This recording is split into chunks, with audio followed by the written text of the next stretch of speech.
बहुत समय पहले हिमालय के पास एक रहस्यमयी नगरी थी, रत्नपुर। वहां के लोग बहुत अमीर थे। सोने चांदी से भरे महल, ऊंचे मंदिर और हर तरफ खुशहाली थी। लेकिन उस नगरी के लोगों में एक बड़ी बुराई थी। उन्हें अपनी दौलत और शक्ति पर बहुत घमंड था। वहां एक छोटा सा प्राचीन मंदिर था, काल भैरव का मंदिर। मंदिर के बाहर एक बूढ़ा साधु रोज बैठता था। वो लोगों से केवल एक बात कहता, अहंकार मत करो वरना काल भैरव का क्रोध सब खत्म कर देगा। लेकिन लोग उसका मजाक उड़ाते, कुछ लोग उस पर पत्थर फेंकते। राजा तक ने आदेश दे दिया, इस बूढ़े को नगरी से बाहर निकाल दो। उस रात कुछ अजीब हुआ।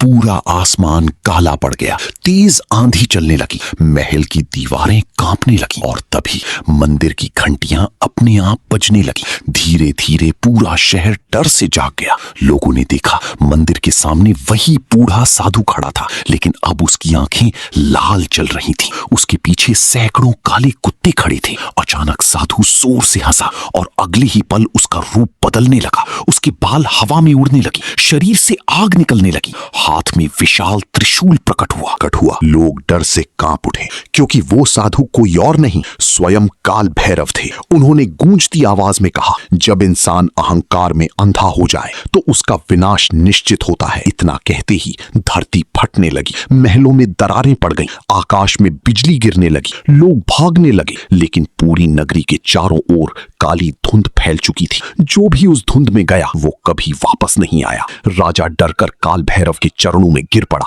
लेकिन अब बहुत देर हो चुकी थी। काल भैरव ने अपना त्रिशूल जमीन पर मारा और अगले ही पल पूरी रत्नपुर नगरी अंधेरे में समा गई। सुबह जब आसपास के गांवों के लोग वहां पहुंचे तो वहां कुछ भी नहीं था, ना महल, ना लोग, ना सोना। बस टूटा हुआ एक मंदिर खड़ा था और मंदिर के अंदर जल रहा था एक अकेला दीपक। लोगों ने देखा दीवार पर खून से एक संदेश लिखा था, अहंकार का अंत हमेशा विनाश होता है।